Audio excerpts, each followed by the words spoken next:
Yes, AC on? No. Oh no, we're just gonna fan you. Okay. We're just gonna fan you. Must be all excited. It's the climate change. Yeah, it is. It is. But I think I wouldn't be surprised if we get a lot of folks there. Yeah, I know. And the big thing about it was Just visit with you at some point. I think that would be good. I want to share with you enrollment, financial, Okay. That's good, yeah, so, that with all the council members, and just,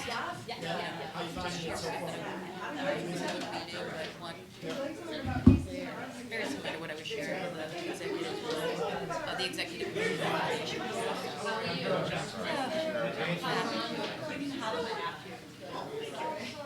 same as always.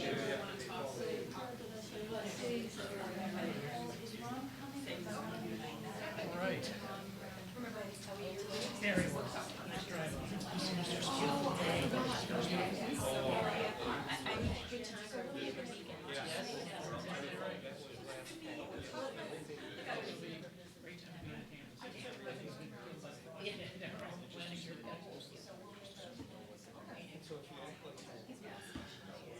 Through the first,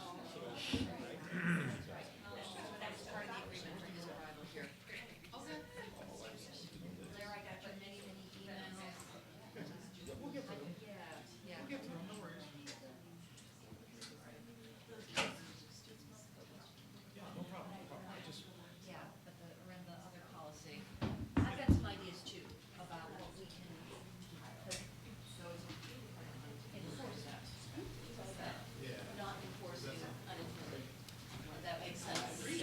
yeah, we can be satisfied if that's the only need. Okay, well, we'll figure out, we'll figure out what we need to do. Okay.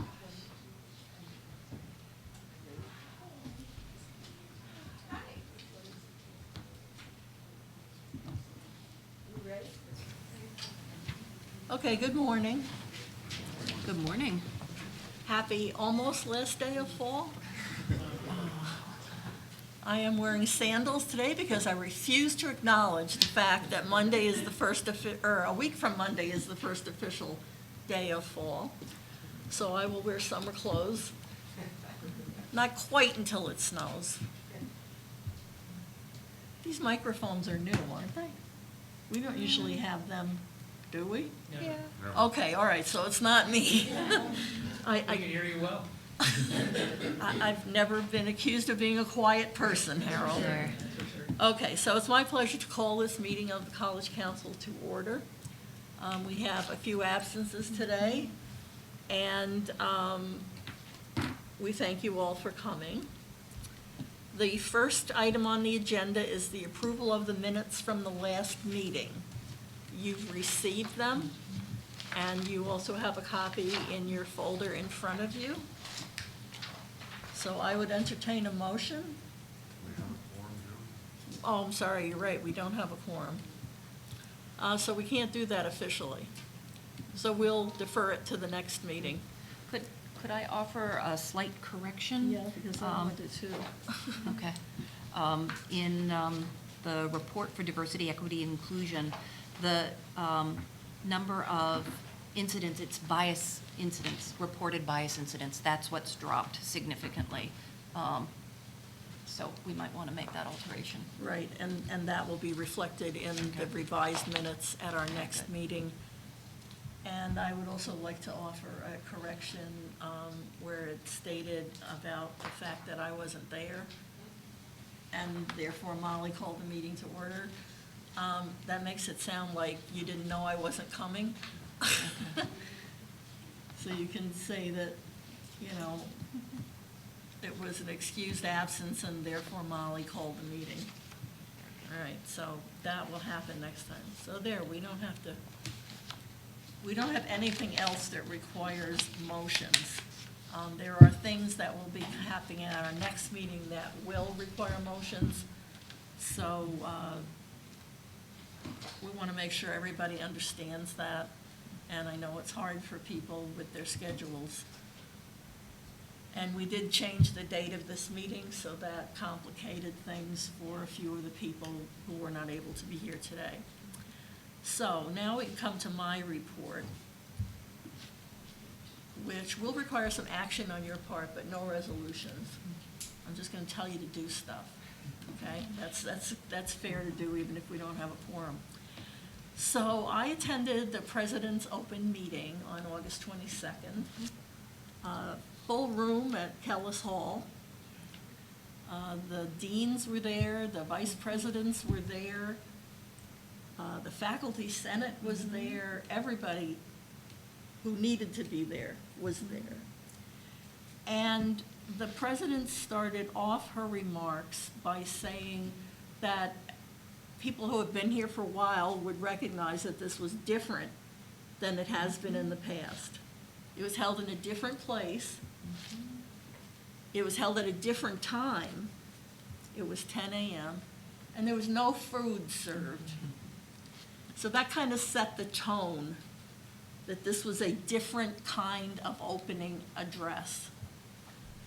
That these are very challenging times for our campus. Now, we're not alone. We're special, but we're not alone. Things are tough. Even the birds are walking. So the president's message, loud and clear, was this is hard. This is not a short-term issue, and it's everybody's job to work on enrollment and retention. Now, as far as enrollment goes, we've talked about it in the past. It needs to be everybody's job. Everybody's got a friend, a cousin, a neighbor who has a child who's going to be looking. Tell them to give Potsdam a chance. You know, just because we're in your backyard, and I say this as the grandmother of a child who was being actively recruited by one of the local colleges, who said, just because we're in your backyard, you know, think of us as being 100 miles away, and you'd be, oh my God, she's so excited because she's being recruited. Okay, so we need to generate that level of enthusiasm. Now, in order to do that, you have to have it first. Now, everybody in this room loves this place and wants it to succeed and wants our students to come and graduate and have terrific lives. So on the recruitment part, we can do something just by talking it up. So many of us went here to school. Many of us know people who went here to school, who know people who are teaching here or used to teach here. And in terms of retention, once we've got a student here, that's the hardest part. We can't let them go. I mean, it's not involuntary servitude, but we want to make sure that they have such a great experience that they're not going anywhere. They made the commitment, they left their home, doing their own laundry. With help from family and friends, they're coming up with the money. They're here. Everybody can do something with retention, and the president stressed this at the opening meeting as well. Now, I know this is going to sound kind of silly, but when I was a freshman here, lo those many years ago, we all wore beanies. No, they didn't have propellers on the top, but that identified us as a freshman. And one of your jobs as a freshman was that when you were walking across campus and you saw somebody, whether you knew them or not, you were required to say hello or hi. You also were required to know the alma mater. And you could be stopped at any time by an upperclassman on campus and asked to sing the alma mater. And if you didn't know it, it wasn't pretty. But I bet you knew it by the next time somebody asked you. I mean, there was no hazing involved, let me be perfectly clear. But it was just expected. Now, at the time, I lived on Long Island. And so when I went home for Thanksgiving, I was so used to saying, hi, hello, how are you? I did the same thing when I was downtown. I thought people were going to call the cops. Because they were sure I had escaped from the psych center because I was saying stuff to people I didn't know. Now, mind you, we lived on the same block in Bayshore for at least 4 years. We knew the people who lived directly next door to us and directly across the street from us. Now, our street was dead-end street. It was only 2 blocks long. Didn't know anybody else on the street. If I ran into them, I wouldn't know that they lived on the street that I lived on. So that's one of the things about Potsdam that makes it special. We are a family. And we are dysfunctional from time to time, like any family. But when times are tough, we pull together. So I'm asking all of you, including the council members, do what you can to chat up with people that have students of college age or even adult learners who have decided they want to come back and finish that degree or get that degree or take some management courses, whatever it is. We are open, our doors are open, and we have fabulous faculty and staff ready to help you succeed. And we're going to hear about the Student Success Center a little bit later, too. So please, this is everybody's job, enrollment and retention. And by the way, if you're walking across campus as council members, say hello to people. You know, and if you should ever happen to see a group of students who are here on a tour, be friendly. I will tell you that I took my granddaughter this year to one visit to Hobart and William Smith. And one of the things that impressed me the most was when we went on our little tour, they took us into the dining hall, which wasn't open at the time because it wasn't mealtime.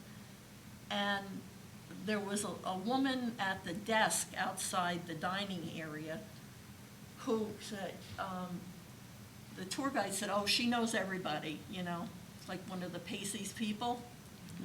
And she's like, oh, and what's your name? And she said, my granddaughter said Delaney. And she said, oh, Delaney, hope we'll see you in the fall. And then she led us into the dining room. And then when we came out, we were leaving. And she goes, goodbye, Delaney. I hope I see you in the fall. Okay, now she didn't work in admissions. She wasn't a VP for enrollment. You know, she was a person who worked and loved that campus. And that's the stuff that makes an impression on people.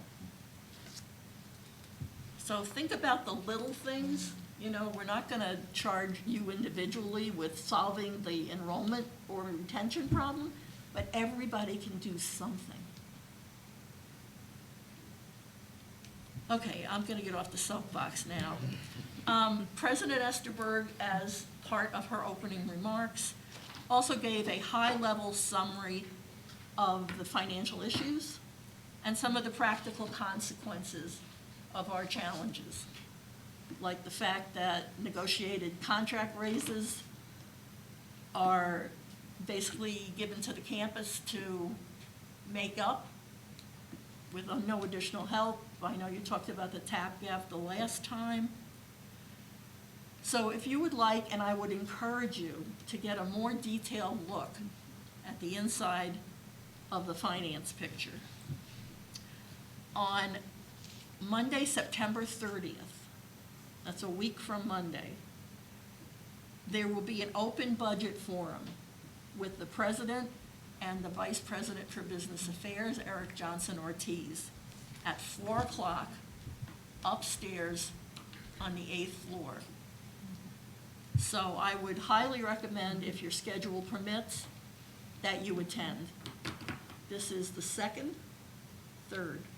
the third. We also did one for the council of chairs. Okay, this is the third meeting, and the president assures me that the questions have been thoughtful. Very much so. And I think this is an important thing for the council to be up to speed on. Okay, council news. The annual conference of college councils and trustees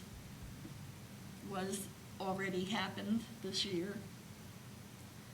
And you may have noticed that I wasn't nagging on you to attend. I also did not attend. That was also by design, because things are tough and we need all the resources that we have here on campus. So I felt that I could not in good conscience, even though I enjoy going to those meetings and I think it's valuable to the campus, and those of you that have been before also know that. I think the tone starts at the top. So we're doing our part, small though it may be, to help with the financial issues. Brian Hughes, who's been on the council for many years, is still having severe health problems. He had hoped that he was going to be able to come today, but he's not.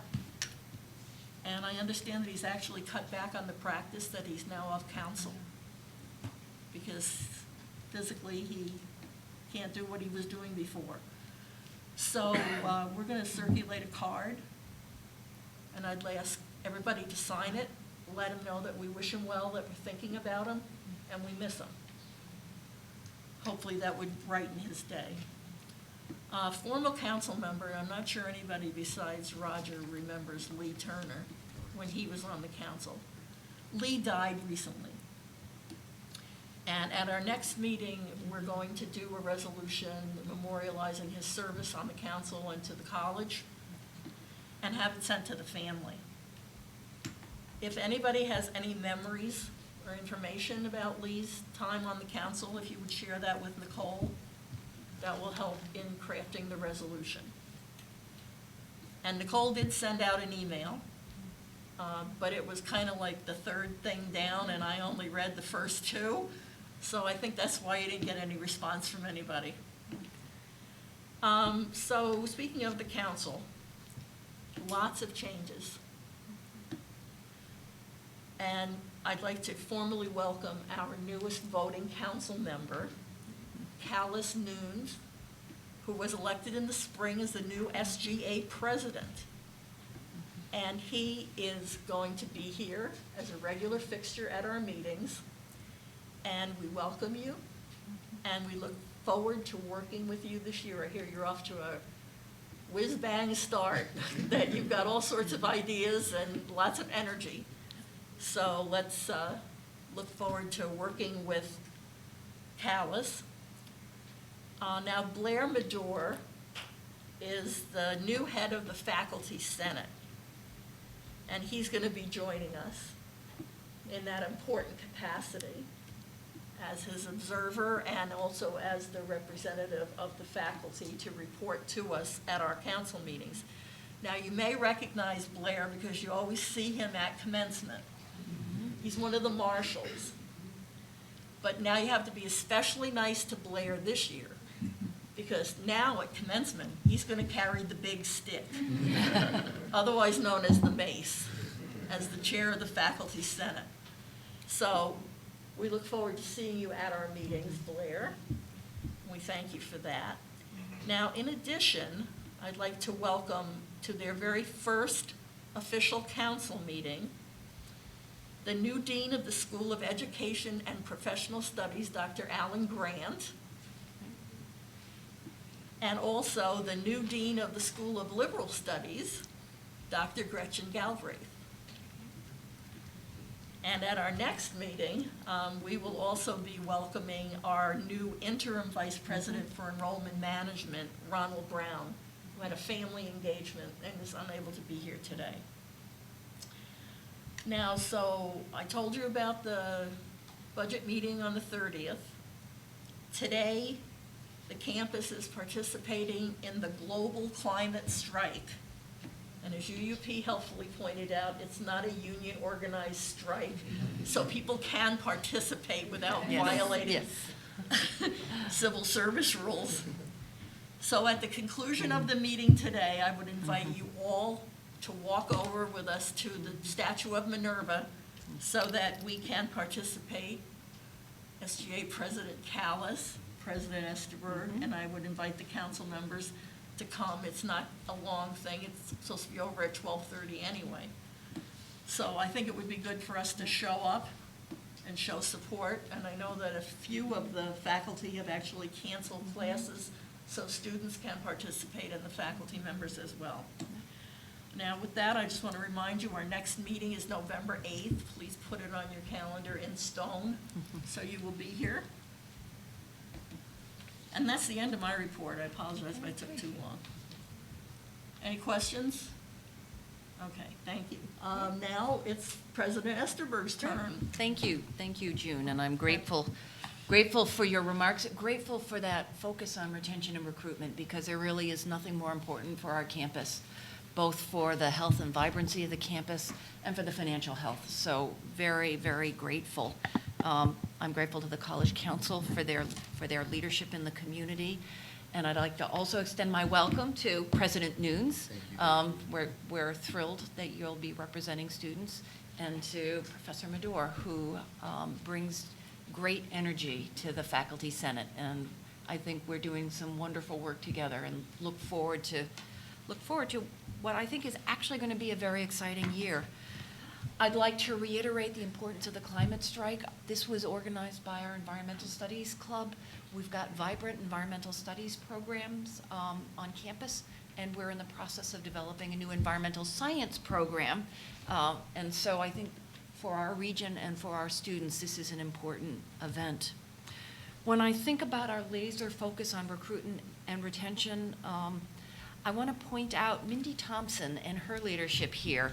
From a recruitment standpoint, one of the things that we've known is that we've had to work harder to bring our campus to the attention of prospective students. And Mindy has led a very critical effort to implement a software product called Slate, which helps us reach students much, much more efficiently. So for example, one of the things that students can now do, or prospective students, which they never could do before, was book a visit online. And as anybody who's worked with a college-age student to find the right place for them, being able to book online is really crucial. So as that product becomes fully live over the next few weeks, I am very, very optimistic about the opportunities it will give us to reach students more effectively and in a much more targeted way. Our interim VP for enrollment management, who joins us from the registry, couldn't be with us today as part of the negotiation for him to come. He had a long-standing family event in Cooperstown. So he can't be with us today. He will be with us in November, but I'll share with you, he's already got about 4 pages of notes of things that we can do and should be doing a little bit differently to attract new students. So I figure at the rate of 4 pages for every 7 days, by November, we should have a book. But I'm just so pleased with the insights he's bringing, the opportunity to learn from a very seasoned enrollment leader is really crucial. I would also like to thank our 2 new deans and our incoming dean, our ongoing dean, not incoming. You can tell Michael, I don't want you to leave. The dean that I hope will never leave. I want to thank our deans for their work with retention and recruitment. In the Crane School, we had the largest class in 20 years, thanks in large part to the extraordinary effort of the entire Crane community, beginning with the dean and going through the associate dean, professor, alumni, students, the whole team, staff, the whole team worked very hard to bring in those students. So thank you, Michael. We're really grateful. And for our new deans, they're bringing with them great energy and great insights into how we can serve our students and prospective students a little differently. I'm grateful that Dean Galbraith will be presenting a little bit about what she's working on with our faculty in retention of students. And I know Dean Grant is helping us think differently about graduate and adult education. So I am so thrilled that we have in our Potsdam family 3 extraordinary deans who I think will really make a difference this year for us. I want to remind you that despite our financial challenges, the campus is still an extraordinarily vibrant place. And I think, Professor Medor, you said it brilliantly at the opening meeting when you reminded us that while our numbers might be down, we have over 3,000 extraordinary students that we are serving very, very well. And if you've been on campus recently, I hope you can feel a really positive buzz on campus. And I think the only other thing, I'd like to just give you a few of the headlines. In case you missed it, we have an extraordinary regional paper. So you can normally read about these things in our extraordinary regional paper, but in case you've missed it, I do want you to know that we presented New York Yankee and Latin Grammy-nominated recording artist Bernie Williams with an honorary degree in New York City just a few months back.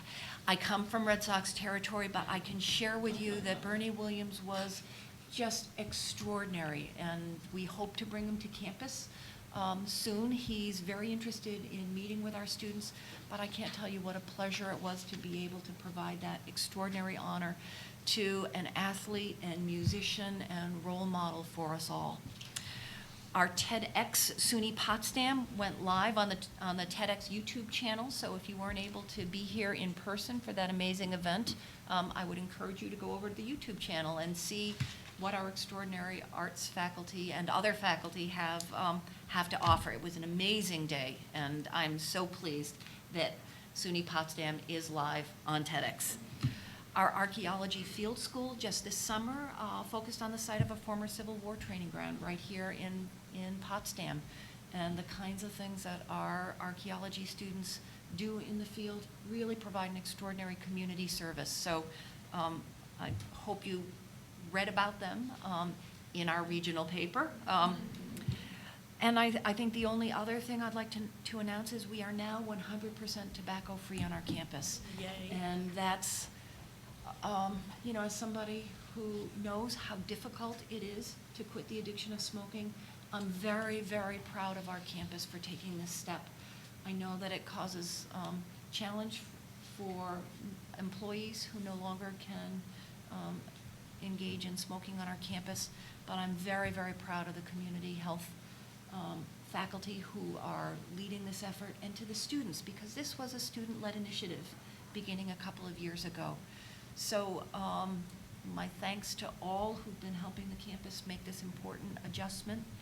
And with that, I would love to. Does that include vaping? Yes, it does. Yes, it does. And we're tobacco-free, which means you're not supposed to be chewing tobacco either. And you're not supposed to be doing it in cars.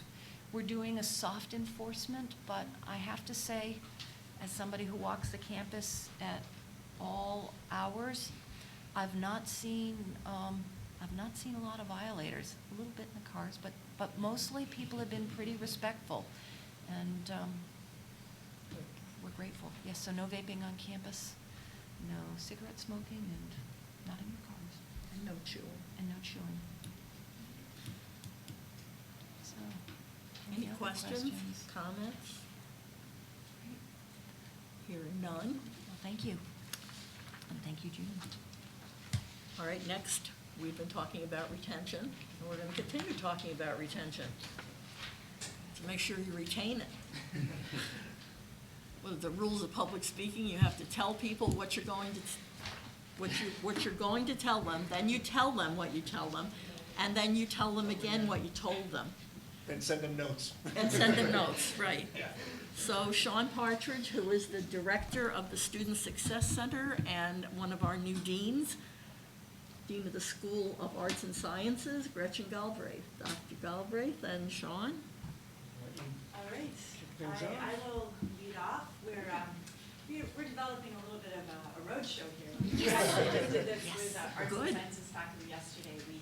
I think it was the first time in many years we actually had an all faculty and staff meeting in Arts and Sciences and had a great turnout. So we will we talked about this there, and we will talk about it again now. So my contribution to this, my small contribution to this, is to think in a really targeted way about the role that faculty can play in retention. And so we are undertaking what we're calling a pilot outreach program in arts and sciences, and we've call it a pilot so that if it's messy and isn't imperfect, we can improve it for next year. So that's very much the premise that I'm working from. Another one of the basic premises that informs the approach of this outreach program is that we know that arts and sciences faculty play a unique and crucial role in the work of retention and student success, precisely because we do the most of the general education first and second year coursework, right? So our faculty in arts and sciences are interacting with really every student across campus, especially in those first couple of years. It goes without saying, of course, that there's equally crucial work that's already underway and thriving in Crane and SOPAS, but that work takes different forms because those students know what they want to do and they're connecting with the faculty and programs, whereas we have many students, especially the exploratory students who may or may not know what they want to do, and so we have an obligation and opportunity to reach every single student in these arts and sciences first and second year classrooms. My other premise is that there's already extraordinary work happening at Potsdam. A major part of the reason that I accepted this job is because when I came to this campus, I could feel that sense of connection between faculty and students, the wonderful things that are happening, and it's part of what gives me a great deal of confidence that we can pull off this pilot project. So as you can imagine, building on this wonderful stuff that's bubbling up over in Mindy's part of the world with Slate and all of that, we are trying to prime at the department level so that faculty can contribute to the work of recruiting, both by sending really vibrant people to the open houses, but also being ready when admissions calls and says that they want to have a student come and visit a classroom. So we're working on that at the department level. And departments are doing work and just thinking about how do they recruit, how do they retain at that level of programs. But the pilot that we're launching, is really at the level of individual faculty in their classrooms. And we are inviting participation in this, what we're calling a 15-week program. So what we've come up with is basically an outreach planner. Thank you for the tech support. Let me just take a second to talk about where this idea comes from. It's building on my own experience from my former institution. I was involved in the living learning community. I was involved in a lot of work of thinking about recruitment and retention. And in my last year, so last winter, we call it winter in Michigan. I understand you call it spring here. But we were told a number of faculty were sort of selected to be part of a pilot project that involved outreach to first-year students in dorms. And I was pulled in and given a budget and given resources, and I was supposed to reach out to those students and support them. I have no idea if that had any effect at all, because I would send emails, I would offer them pizza, they wouldn't even come out for that. There was just nothing happening there, because they had no connection to me. I was just this person that they had met once. But I decided that all of these good tools that we were being given by people in places like the Student Success Center would work perfectly well with my History 101 general education students that I was encountering twice a week. So I just flipped those messages over into my encounters with students in my own classroom.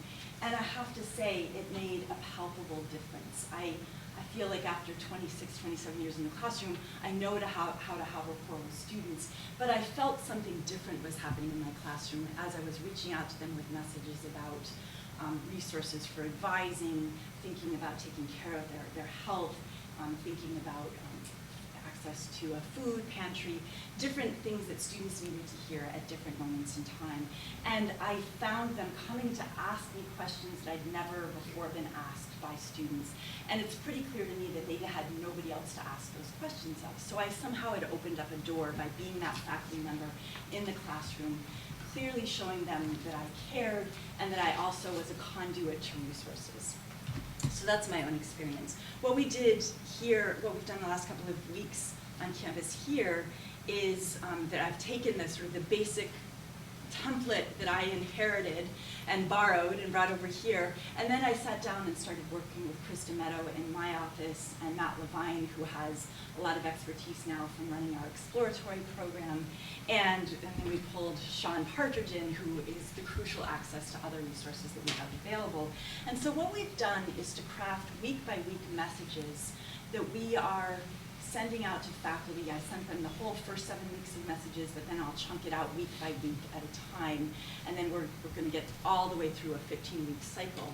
And what we're doing is building on what we know from data that we get from surveys, like the NEST data that we get every 3 years at Potsdam and across the nation. And it helps us to think about where students are at different, emotionally and psychologically, at different moments in the semester. And part of the premise of this is we give them so many great messages at orientation. We tell them everything that they need to know to do to be successful. But they're on cloud 9 when they're at orientation, or they're freaked out that they're away from home. And so they are only able to take in, as is true of any human being, so much of the crucial messaging that we're giving them during orientation.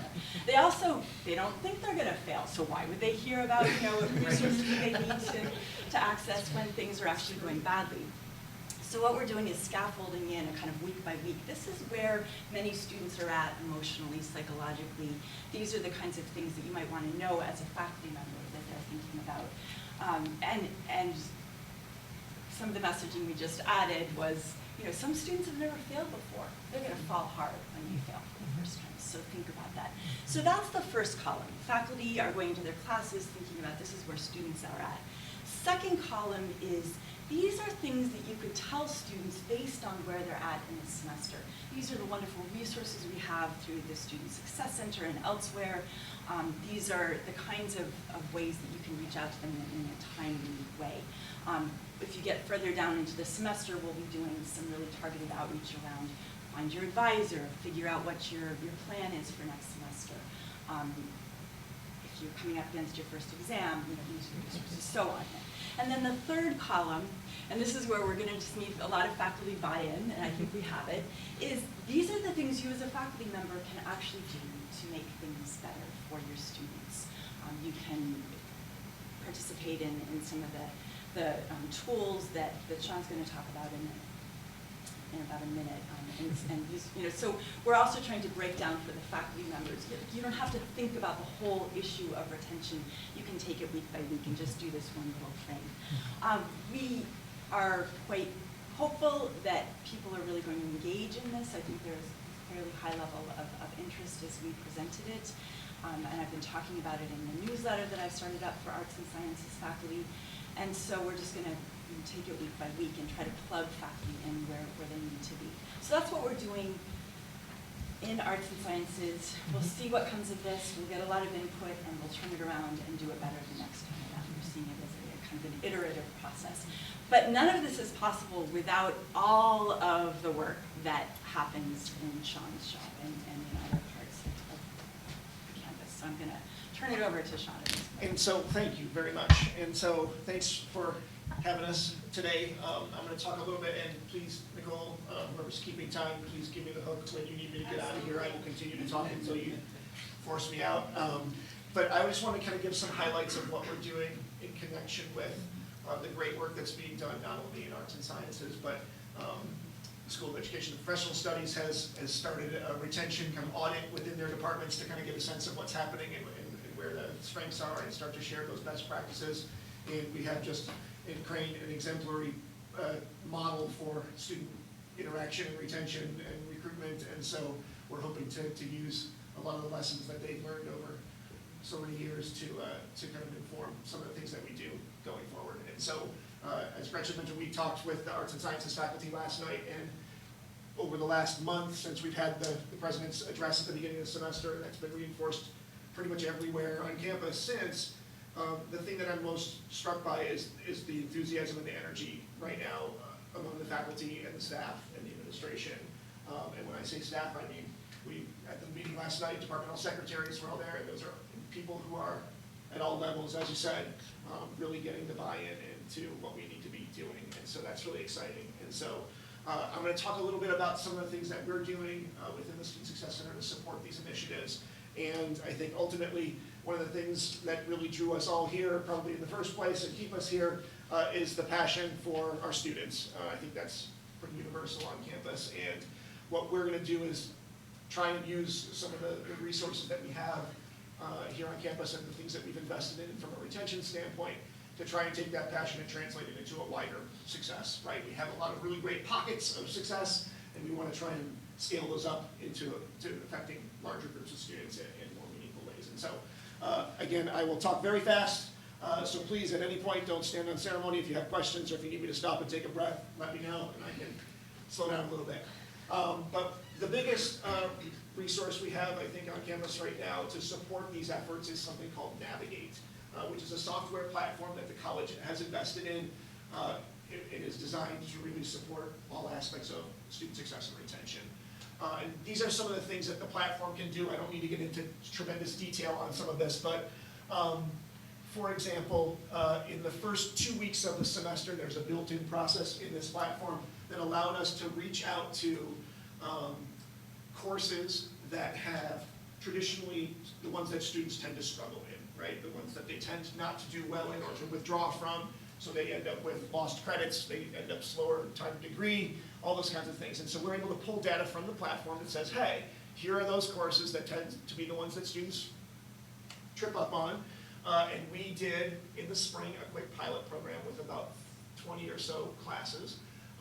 And it was a success, and then we did it this semester for about 3,000 enrollments, or about 60 classes worth of students. And the idea was to try and identify in the first 2 weeks, 3 weeks of the semester, who's already showing signs of attendance problems. It's a kind of a growing trend in our kind of midterm progress report process that we're seeing that faculty are identifying students not coming to class as a growing issue. And so we've implemented a process where we are very systematic about reaching out to faculty, finding out who those students are, and then having a follow-up process in place to do outreach to those students immediately to get them on track to make sure that we're addressing any needs. And so we've identified a group of about 70 or so students in that process. And in terms of kind of making these problems more real, I guess, when you think about that gray cloud of retention problems, right? When you start to break it down into more bite-sized chunks, we're not talking about a huge number of students, right? We're talking about if those 60 students that we identified through this process in week 3, if we retain those students, that's a 2% increase in our retention rate as an institution. That's huge. And so it doesn't take a lot. It just takes, focus, right? And so I think that we have the ability to do those things, and we're going to get more tools into folks' hands to help that process. Starting on Monday, we will do outreach to every single instructor for every single course on campus to get feedback on how students are doing at this point, the 5th and 6th week. And the idea is that it happens early enough in the semester that they can make a change, they can turn things around, get tutoring help, whatever it might be, that we can have targeted interventions with those students to get them back on track in time to turn things around for the semester. And one of the things that I'm really excited about that's come out of our conversations with the Dean of Arts and Sciences in particular is shifting our focus this year. We have traditionally, for as long as we've been doing early alerts and now progress reports, which is at least as long as I've been here, 25 years or so, is we've kind of focused on anybody who's performing at a 2 or a C level or below. And so trying to catch the folks who may be struggling. And as you all know, as human beings, and we all know from working with millennial and young people, if they know it's bad news, they will avoid it, right? That's just human nature, right? If you know that there's a bill, you're not going to open that envelope right away. You're going to wait, right, until the last possible minute for the bad news. And so what we try to do is change the culture a little bit this year to say, we want faculty to provide feedback regardless. We want to give high fives as well as a heads up, right?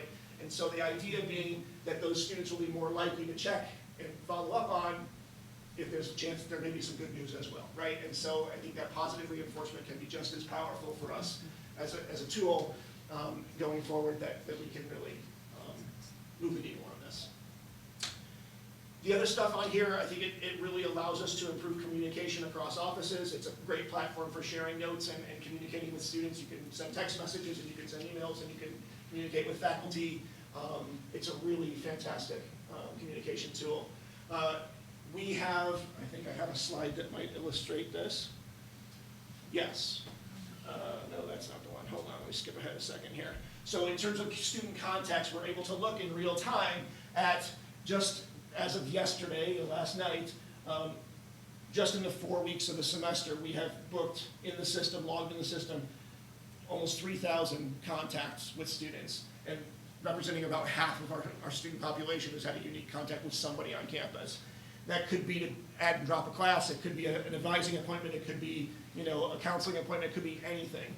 But what that represents to me is there were 2,800 opportunities and with 1,400 students for a teachable moment, for an intervention to happen, for somebody to connect with that student and to find out what it is they need and how to best help them and get them pointed in the right direction. So that's, I think, a really exciting part of the platform.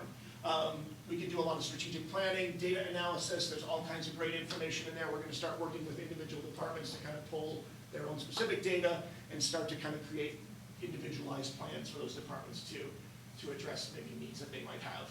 And so that's quick overview. We have in this platform the option to look at in real time kind of our population health. It's based on a healthcare model. And so we can look at, here's our total number of students. This is the percentage of students who are currently below a 2.0. And here's the students who maybe have missed what we call a success marker that we've set up, that maybe they didn't complete a certain class in a certain time frame or with a certain grade. There's all these different things. And one of the really cool things about the platform is all these numbers that you see here and all these little symbols, these are all clickable. So if I say, well, I want to see, okay, there's 123 students on campus with a cumulative GPA below a 2.0. If I click this number, it gives me a spreadsheet with all those students in it, with all their P numbers and all their email addresses. I can then take that, send them all a text message that says, hey, come in and see us. We have this great program. We got this thing going on. We can do this, we can do that, right? And so all of these things pull the data right from the platform into a usable way to communicate and connect with students. Here's another example of one of the things that the platform provides, and that is we can look at our current breakdown of our current population of students as of 10 o'clock last night at least, of where they fall GPA-wise, right? And then we can look at, this is a really, I think, useful metric that we've started to use to identify populations of students, the difference between their last term GPA and their cum GPA. So maybe they're at a 3.0 GPA or a 3.5 GPA. The last semester they had a 1.0. That's a red flag, right? They're not maybe not on probation, they're not gonna get caught up in our usual nets, but hey, we had, 58 people that had between a 0.76 and a 1.0 drop, or difference between their GPAs. There's 58 students, that's a manageable number. We can reach out to those people. Hey, what happened last semester? Can we get you in? Can we talk about, maybe there's some things we can do? Is it maybe a change of major? Maybe it's, connecting with research. Maybe it's, whatever it might be. Like trying to build those relationships that are gonna connect them more to the campus. It's not quite a beanie, but I think it might be something that we can shoot for, right?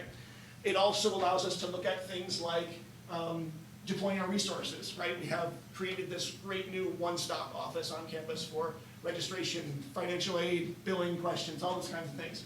And we can look and see, and we can do this by office. This is just general trends, but we can look at by week, how many students we're seeing. We can look at by the day of the week. We can look at by the hour of the day to know, do we need more coverage at certain times of the day for certain questions? We can do all of those things in real time with the platform, which is really exciting.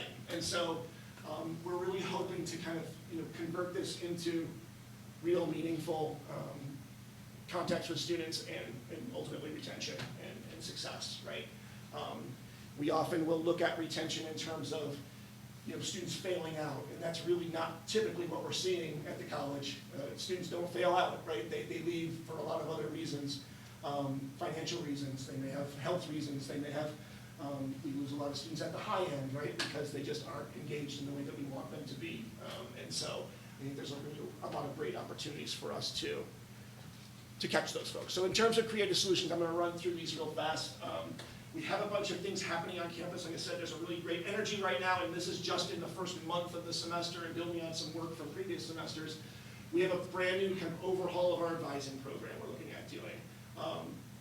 A bigger training process, a departmental training model that we're gonna do to try and raise the level of advising and really try to shift the focus of advising away from a one-time a semester scheduling interaction to a more holistic semester-long or year-long interaction opportunity. So that's really exciting. in conjunction with our new general education program coming online in the fall, I think there's some real great opportunities for us to kind of build those two things kind of in concert, and hopefully do some really neat and creative things. I think our Potsdam Pathways is a really fantastic program, and I think it's going to be presenting a lot of opportunities for us to rethink how we do other things kind of corollary to that, so it's very exciting. And then, like I said, expanding the idea of what advising really is. We have instituted just in the Student Success Center in the last couple of semesters here, things like a universal onboarding program. So every new incoming first year and transfer student now has a human being who calls them and contacts them and emails them all summer long to make sure that they're kind of meeting the milestones on the checklist to being a student here in the fall. We've set up a 6-hour-a-day, 5-day-a-week walk-in advising opportunity in our Student Success Center for anybody who needs to come in and get help. Someone's available. We got into a 30-some campus partnership with other SUNY institutions for something called Star New York, which is an online tutoring service that students can, for free, every evening go on and log on for any intro and 100 and 200 level class and get help from an online tutor. As we know from our student populations these days, if they can avoid face-to-face contact, that's a plus. And so this really kind of hits them where they live. So we've seen some real great expansion in that. We've expanded programs like our Bridges program to include more services and coursework. We are rethinking our orientation and our first year programs in relation to the new Pathways program. There's a lot of really great moods going on. We've put in some proposals for adding some more academic recitations as an academic support program, expanding peer mentoring and opportunities for leadership for our students who are continuing, and then kind of moving away from what we call ad hoc services to more structured things. Like right now we have a great tutoring service, but students got to come and ask for it. They got to come find it, right? They got to reach out to get that. And I think we can start to build more of those things into the fabric of what we do in some of our classes. I think that's going to pay dividends for us. So, just kind of rounding up here, there are outside of the Student Success Center and the initiatives with arts and sciences. The creation of the one-stop office, I think, has been a huge step forward for us as an institution and serving our students. I mentioned the inventory of retention that's happening in the SOPAS and the campus. We had 2 processes this past year that we instituted. One was from student health, one was from residence life, to eliminate, we drastically reduced the number of students who came to campus who didn't have their health documentation on file, and what happens is about this time of the semester we have to drop them from classes or do all kinds of drastic things that we shouldn't have to do because they were coming onto campus and being here without that documentation. We reduced that to almost 0 before the start of the semester. Residence Life was able to tighten up their housing processes and do some things differently where we didn't have, at this time last year in the fall, we had about 35 students who came to campus and were living on campus for several weeks without being registered for classes. So they were running up a meal plan bill, they were running up a housing bill, they were running up debt. And most of them, they were not registered because they couldn't afford to pay their bill from the previous semester. So they were coming back, already having dug a hole, and then spent some 3-4 weeks digging further. And so what we want to do from an ethical standpoint was to say, we got to stop that, right? We have to help them. And so this year we put in a new process where we had, by the end of the first week, which is our add drop period, we had 0 students who were living on campus who were not registered for classes, which is incredible. Now those may be 30 students that we didn't retain, but we did the right thing by those students by not having them be here and build more debt that they could not take on. So I think we're really excited and proud of that process. We're rethinking our first year experience residential program along with the orientation and all those other things. The retention committee is kind of monitoring all of these things this year. It's kind of our charge is to kind of coordinate a lot of these initiatives. And again, I think the ethical obligation to our students is really front and center of all these conversations and making sure we're doing the right thing for them. So I apologize, that was really fast and a lot to throw at you. A bit like drinking from a fire hose first thing in the morning, so I apologize, but if there are any questions, I'd be happy to answer. All right, thanks. Sounds like terrific work. Amazing work. Thank you to both of you. Oh, sure. And if there's anything we can do as council members, make sure you let us know. All right, thank you. to meet with students, so I don't have to skip out on y'all. Thank you for having me. That's a perfectly good excuse. Okay, so now we're going to move along to our, I was going to say statutory reports, but our regular reports. And batting first today is our new SGA president. But before I give the floor to Callis, tell us what year you're in, where you're from, and what do you want to do? So I'm a senior. I'm from Brooklyn, New York. And something I want to do is just enhance more student engagement and support in our clubs and organizations a lot more with my entire e-board, as well as helping with retention with the students on campus. So those are some things I want to do. Now you can proceed with your report, Thank Callis. you, thank you. I first want to say thank you all for having me here. I look forward to working with all of you very closely, and hope you're looking forward to working with me. So just some things that the Student Government Association has been doing. As you all may know, the Barrington Student Union is closed down for construction, so the SGA office is now moved over to Dream Extension alongside his campus life, as well as Eric, who are downstairs on the second floor. The transition was kind of hard at first just because the SGA e-board wasn't here to help move anything because it was over the summertime and we went back home for our vacation. So there were some things that we couldn't take over with us, some things I had to get left inside the union, and being that it's so far in the construction period that we can't go back inside and get some things, so we have to just make do. It's been an adjustment trying to get students to come over and see us in our office just because they just don't know where it's at. So something I'm trying to do is let them know if you want to come talk to me, come see us in our office hours. Don't email me, come see me face to face, or any of the e-board members if you want to come and talk. We are currently in the process of hiring an office assistant to help get some things done because we all can't be there all the time. So just having that extra hand to help would be really good. We're trying to get those interviews set up as soon as possible, but the job newsletter went out over the summertime and we got some applications over the summertime, so we couldn't get to them as quickly, so we're just trying to do that as fast as possible, hoping that they're still interested in the position, so we'll see how that goes. And a lot of our clubs and organizations are gearing up with the semester, planning a lot of mixers, having great turnouts actually. Our first year students are really, really involved on campus a lot so far, so that's something that we're really looking forward to.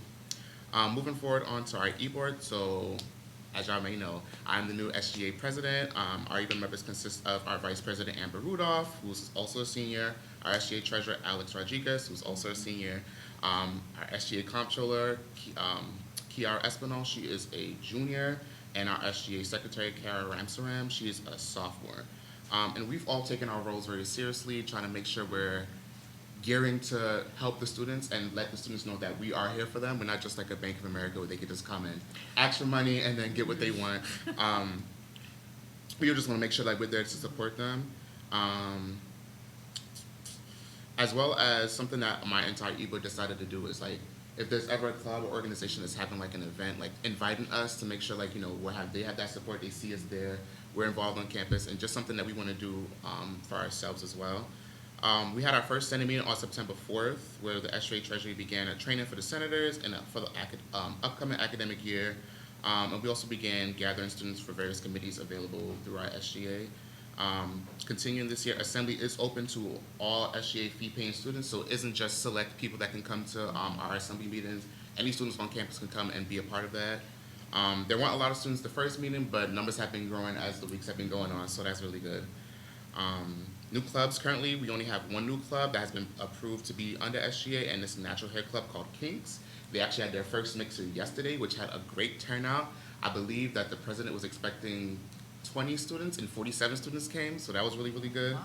Yes, and this club is just to promote natural hair, healthy hair, protective styling, and just being one of those clubs that help people embrace themselves and making sure that they're loving and taking care of themselves.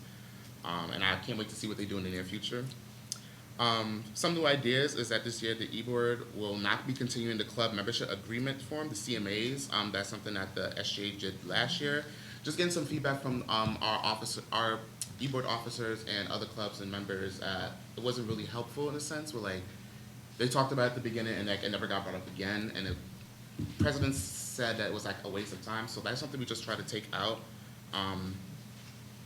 As far as new ideas, give me 1 second.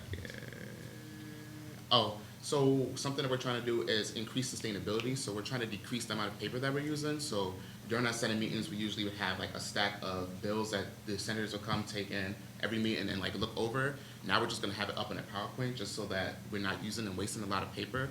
Students are able to print it out if they would like a hard copy on our Moodle page, but that's just something that we're trying to do and gear towards is just better sustainability.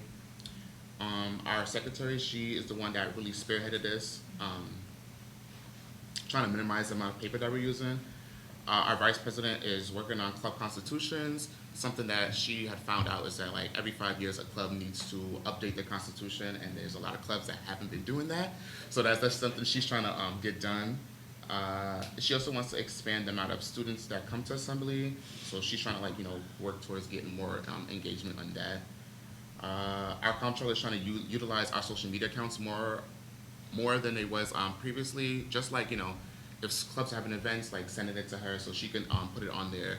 If we're ever doing anything that put it out there just so people know, and like because in this day and age, as we know, social media is a really big platform for people to get outreach on different things. So that's something that she's trying to work on.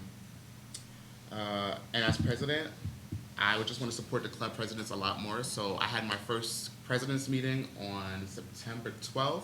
That was last week, Thursday. Yeah. And something that I just did, it wasn't really like a formal meeting in the sense where like we had a lot of business to cover. I really just wanted to give them some type of training, just like most of the times club presidents just get thrown into the position not knowing what to do, not knowing who to go to, not knowing how to run a meeting or make an agenda. So me being their president, I just wanted to like give them that first step into entering their roles, like setting expectations with their e-board members, making agendas, planning meetings, and becoming more involved on campus, and letting them know that like I'm always there for them if they ever want to come talk to me, come see me, like come stop by my office. And like I said, we just really want to support the clubs and organizations as best as we can by attending events, mediating when we need to, and just being a presence on campus and not staying in our office, like going out, being involved and stuff like that. Social media, SGA currently has a Facebook page with increasing numbers of 997 followers and 967 likes. On our Instagram account, we have an increasing number of 396 followers, and we're following 692 pages. We have currently updated our Get Involved page with campus labs, just like changing the officers and utilizing campus labs as best as we can by sending out emails and updating events on there. Something else that we're trying to do is get the SGA officers page on the Potsdam website changed. Currently, it's still the old e-board members' bios and pictures on there. We have taken our pictures, we've sent our bios, we're just waiting for that to get changed as soon as possible, just so like when students go on and they see this, our faces, not like the old e-board members, so they're not looking for them, they're looking for us. And some student concerns, returning back to campus was the meal plans. Pacey's has removed the all flex plan from being an option for students to select. I personally had the all flex plan last semester, it was great. But that is something that I am working on trying to get back. I have my Pacey's board meeting next week, Friday, alongside 2 student representatives as well as Alex Rodriguez, our SGA treasurer.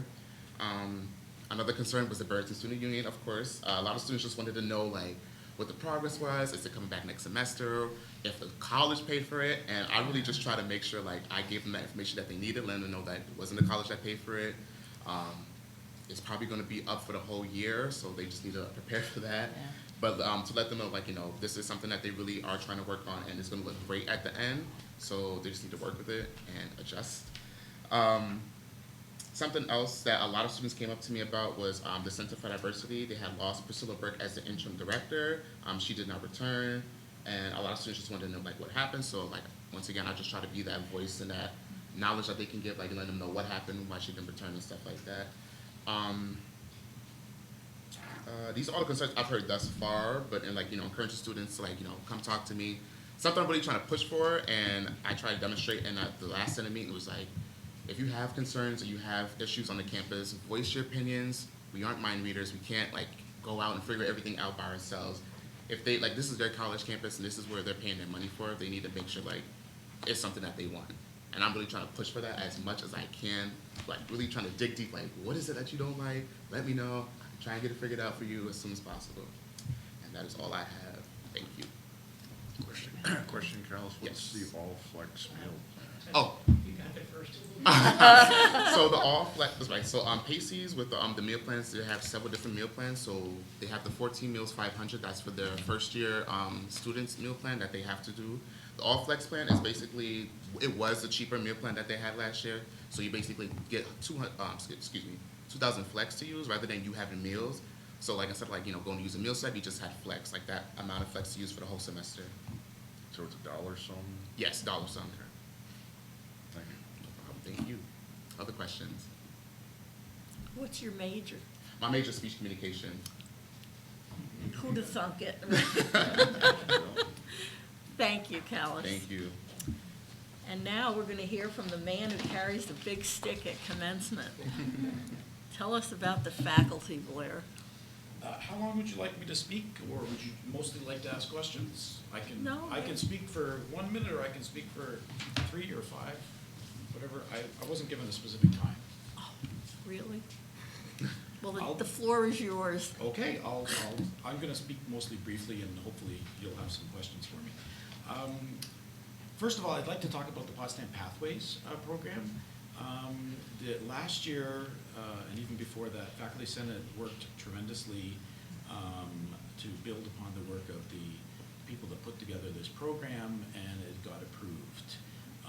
This year, there is a rollout task force that Dr. Esterberg created, and that task force has been working already. There have been various groups associated with different courses in the new Pathways program that have been working diligently, testing out courses, making plans for next year. There is a tremendous amount of work to be done regarding this Pathways program. If you're not used to the word Pathways, this is our new general education program that we are hoping to start implementing next fall. I wanted to mention this specifically because I think that working on the Pathways program is the single most important thing that our faculty are engaged in this academic year. It is crucial to the future success of the college, and it's crucial that we roll this out right, that we get it right when we start. And there is a tremendous amount of work to do this. It's a very innovative program, and I'm excited about what the opportunities it's going to bring for our students and our faculty. With regards to Question, Blair? Sure. The rollout for fall of 2020, how will you mesh that with students who have been here?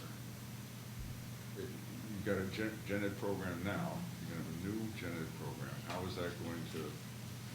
So rollout in 2020 really means for new incoming students that start with the new program. Although there is always an option for a currently enrolled program to switch to a new program. Every time we make adjustments to a general education program, that's exactly how it works. It's required of the new incoming students, but students that are here already always have the option to switch from the program they started in to whatever is in effect at the moment.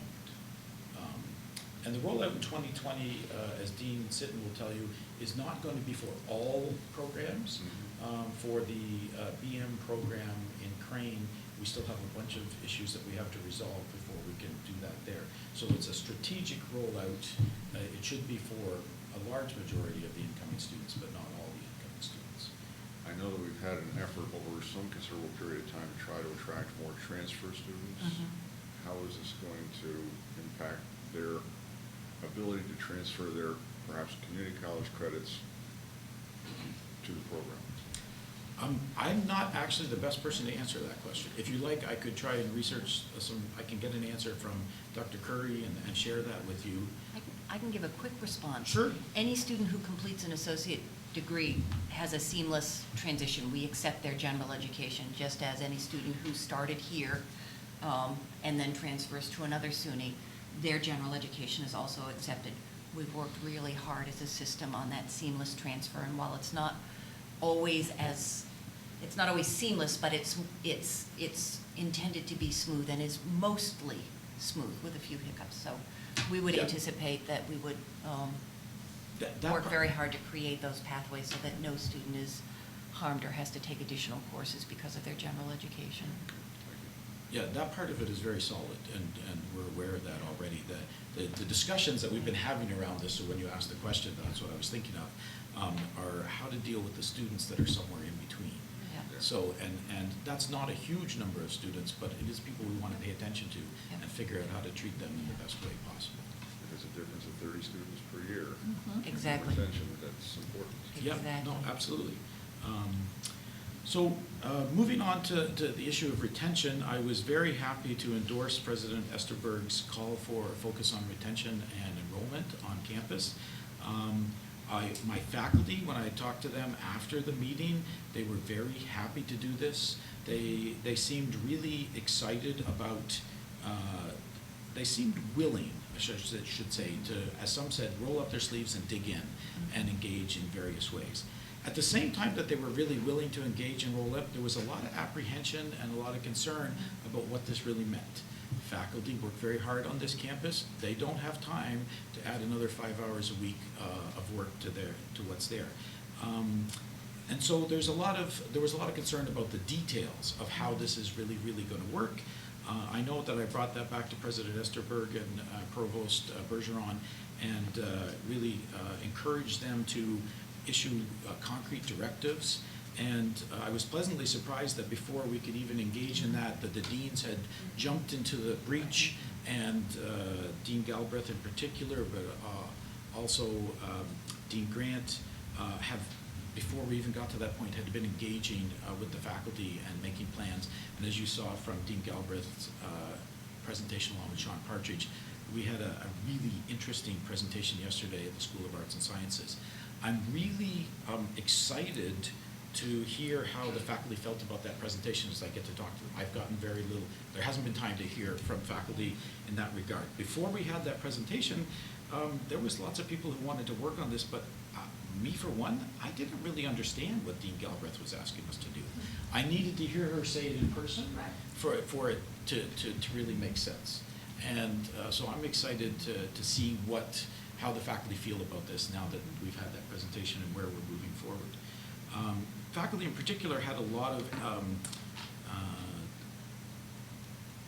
anxiety about their role in recruitment and enrollment. They are used to, they very naturally accept the role of working with students on campus and working on retention. How they fit into recruitment and enrollment was something they seemed really concerned about, because in many cases they didn't know. Some of us like to do that and are engaged in it regularly, but some of us don't do that. I was really heartened by Provost Bergeron's message in that regard yesterday. She made it really clear how faculty could support that work in a way that's really appropriate to their job description and what we do on campus. And so I think that's going to make a lot of faculty feel comfortable in knowing how they can support this effort without overworking themselves or jumping into a place that they're not qualified to really deal with. I want to turn to the issue of faculty morale in general and our travel policies and spending policies on campus. I wrote about this in the report. Last year we had an oversight of our travel requests imposed upon us by SUNY, and as I'm sure that the President and Provost will attest, we protested vigorously and continue to protest vigorously on this issue. It is having a very negative effect on faculty morale. And this year, President Esterberg was forced to implement a new set of spending procedures. I'm afraid to say that policy is also having a very negative effect on faculty morale. There's a fine balance here, and the balance I've been arguing with President Esterberg, and we continue to have dialogue about this, and I'm optimistic we're going to get some really good results with this, but we haven't got there yet. The fine balance is between the responsibility of our leadership to impose spending restrictions on us. Not only do they have the ability to do so, we expect them to do it appropriately for the survival of our campus and the survival of our enterprise. We have particular issue with the nature of the way that things are implemented, and I know from talking to many faculty that they are very unhappy about that. Although I do know from talking to the Provost and the President that they have some specific plans in place to try to change this. And so at the moment we are waiting to give time for those plans to play out, and hopefully they'll be successful. If they're not, well, I guess we'll be back at the at the table together and try to find a different way to move forward. Was the imposition of the travel restriction a system-wide? No, because of our financial condition, we needed to, in recognition of certain, how shall I say this? In recognition of certain things that SUNY was able to do for our campus specifically, we entered into an agreement around the travel. I think we're very close to coming to an agreement about our being able to negotiate that on our own again, but we received, I'd say, some great consideration. Has all travel been limited, or? No, What level? all travel is scrutinized very heavily. So, for example, travel out of state, we look at very, very carefully. We are not allowing more than 2 people to attend, for example, an in-state conference. And in the past, we might have had 3, 4, 5, 6, depending on the, depending on the particular conference and the nature of travel. We're restricting, because we have so few funds for travel, most travel for faculty is aimed at untenured faculty because they still need to demonstrate scholarship in order to achieve promotion and tenure. So there are very, very few funds available for senior faculty for their ongoing scholarship. So essentially, much travel is restricted. We're restricting most staff professional development travel outside of the SUNY. Every SUNY role has a consortium. So SABO is the business officers meeting. There's one for the deans of students. There's another for provosts. We're supporting that travel, but looking very carefully and restricting most other travel. What SUNY had suggested, we were able to look at some benchmarking data a little more than a year ago, and it showed that we were spending a higher proportion of our budget on travel than some of our SUNY peers. Some of that, of course, is our location because it's expensive to travel from the North Country, but we were also allowing more travel than some other campuses. So I do believe we'll be able to manage the travel on our own rather than to send things down to SUNY. But that's still we are still going to have to restrict travel to a much greater extent than perhaps we would like.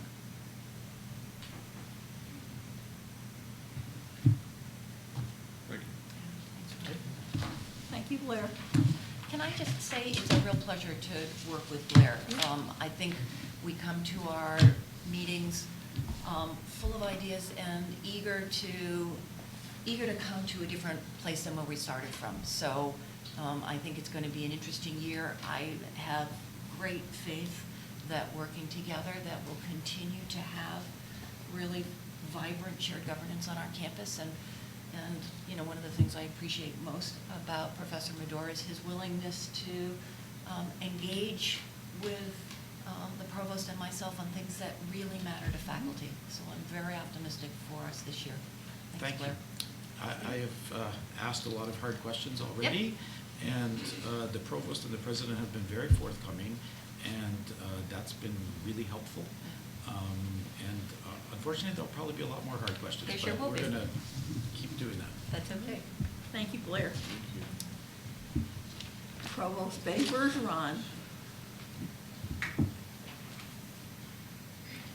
So, just really quick with the theme of retention without duplicating the wonderful presentations that we've already had, but I will say that the feeling and climate on campus certainly seems to be excited around what we could do with retention.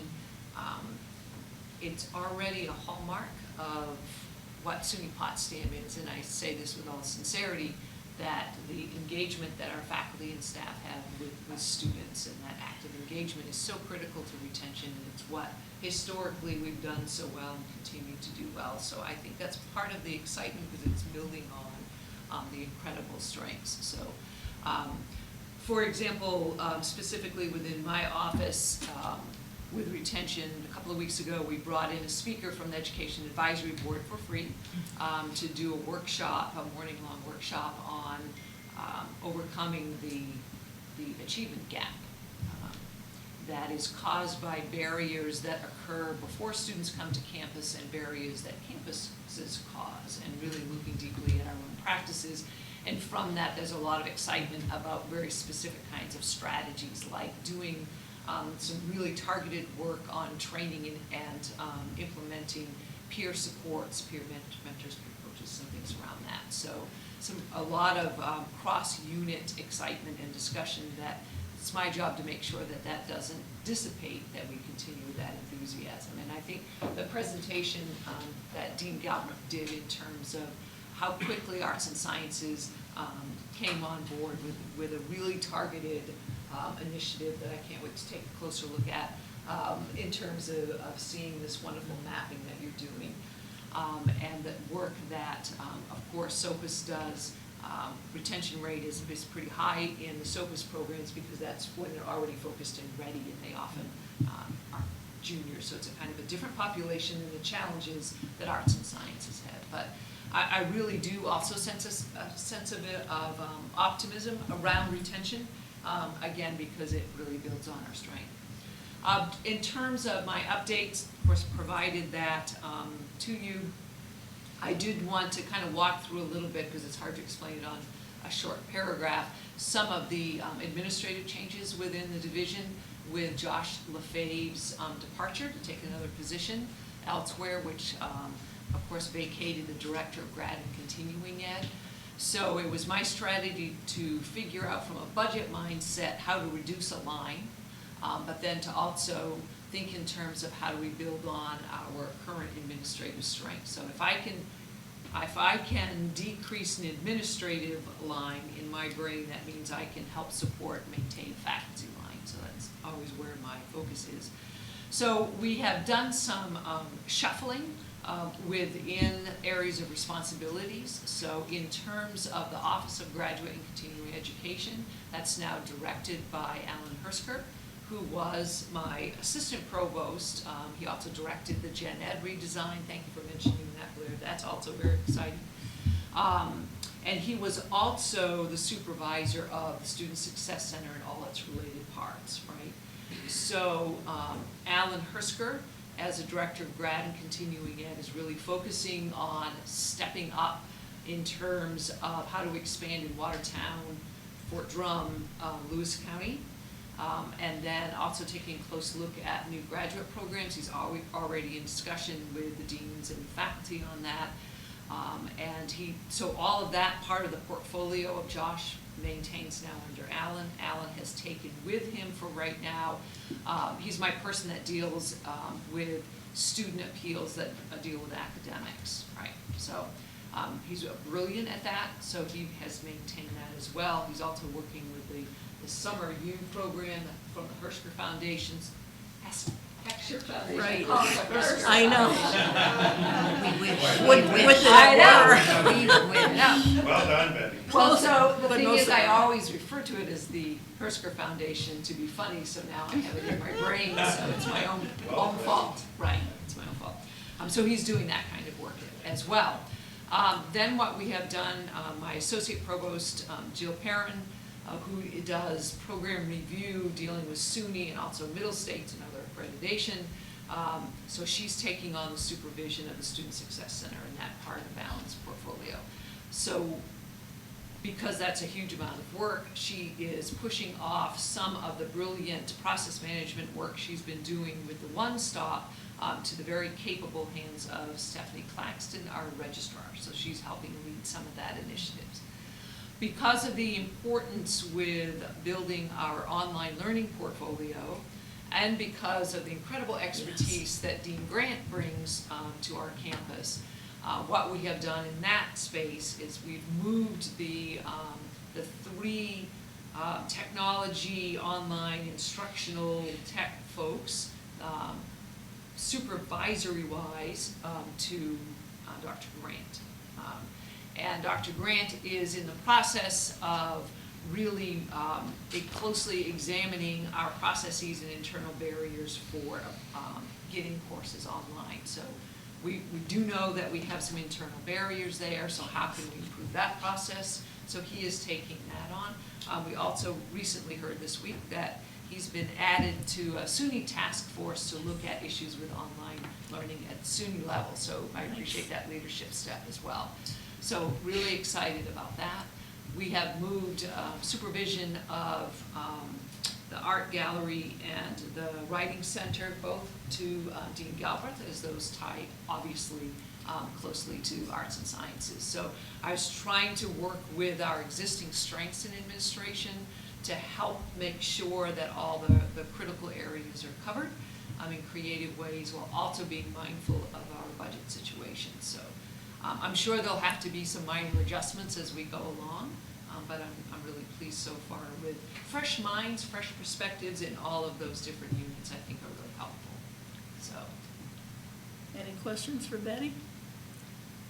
I have one, and it kind of touches on Blair and Dean Galbraith as well as you. At the opening meeting, the fact that some of the faculty weren't using Navigate, I'm just interested to know, since you're starting your pilot thing, if that's changed. Do you see an uptick, or can you tell? I mean, that's part of what we're trying Right. to Okay. really work on. In fact, Sean really finished out our meeting by talking about the value of that, and we're really pushing attendance at the workshops that they're providing. And we're also actually taking an arts and sciences chairs meeting and turning it into a workshop, because we need the department level for people to be really conversant with all of that really rich data that Navigate provides. So part of what we're trying to do is to match up this message about this is how you can help with, now learn how to help. right. I think Sean would say that many of the people in the room yesterday were the very people who are already allies. So then the question is, how do we meet the people? How do we reach out to How do you the broaden the other circle? faculty? Yeah. Right. Yeah. So. Right. Yeah. I would love to say something about this. I'm definitely one of the people that was in the camp that was mostly against using Navigate, and I have certainly talked to lots of people about that. I love the fact that Navigate allows us a great way to communicate with our students. That's 21st century way of communicating, and I have used that already.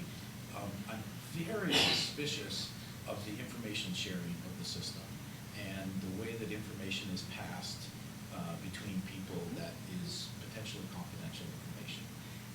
And I think, speaking personally, that I need to learn more about how that information is passed. And I think that when I do, I'll be able to find a sensible way to use it. But in past, if a student was having a problem, they came, I asked them, hey, do you want to talk to me after class? And they came down to my office. That whole conversation was just between us, and it was confidential. If there was a reach out point, it was a phone call by me or the student to somebody else. Now I have to trust that what I write in this software is going to the right place and being treated appropriately confidential. And I think, I trust Sean a lot, so I think that they're doing this right, but I have to verify before I give up my students' confidentiality. And I'm not the only person that feels that way. But I think we can learn to use it effectively. Good. I particularly like the fact that they're breaking, like, you're not going to solve the whole problem using Navigate. Right. But there are bits and pieces. You know that old story about the kid that's on the beach, and the beach is covered with starfish, and he's picking them up one by one and throwing them in the ocean, and this guy comes along and he goes, what are you doing? And he goes, I'm, making a difference. He goes, you're never going to get all these starfish. You're not going to make a difference. Why do you even bother? He throws another one back, and he goes, well, I just made a difference to that one. Right. So, but that's a very valuable perspective, and actually the thought crossed my mind when Sean was doing the presentation about how you could click and see the names of the students in the spreadsheet that are all, But keep in mind, so not anyone can click and Right, see the exactly, name. exactly. Right, professional advising staff can. Right. Okay, So, Thank you. yes. those are the kinds of questions that we need to continue to push on and ask, and I certainly respect that. Yeah, for Sean's staff. Yeah. This tool is absolutely Right. tremendous. Yes. I mean, they are doing work Right. as a faculty member that we never dreamed that there would be Correct. support for us in this way Right. 10 years ago. So, you know, Right. in many ways, this is a complete change in how Right. faculty, students, and support staff interact. That's Right. right. We've got to find our way. Yes, right.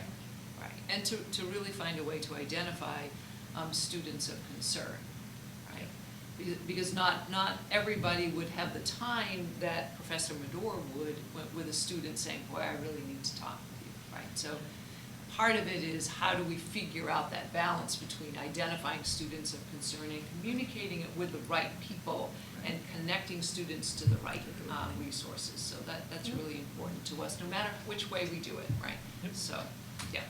Okay. Anything else? Not, thank you very much. Sure. A plug for 7:30 this evening at Black Box Theater.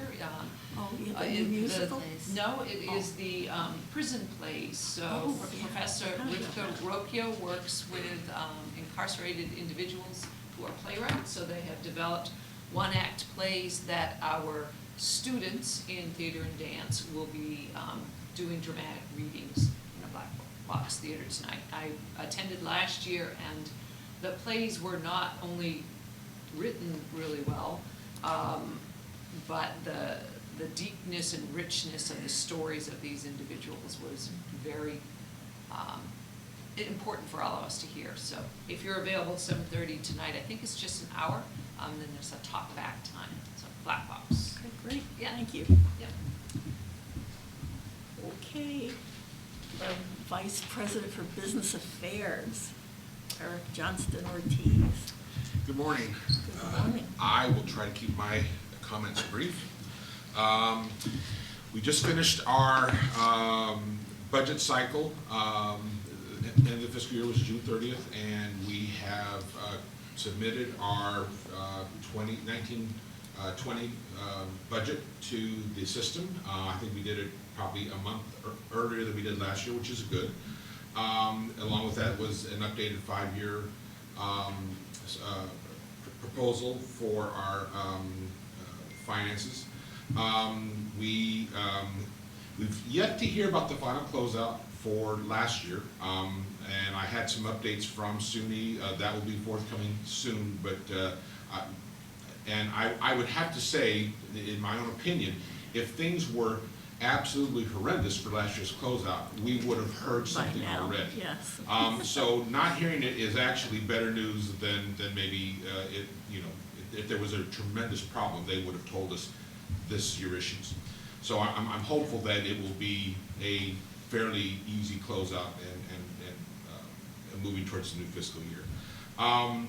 In our budget for this year, we were able to decrease the expenditures that we had budgeted for last year, which is a good thing. And again, it's a challenge.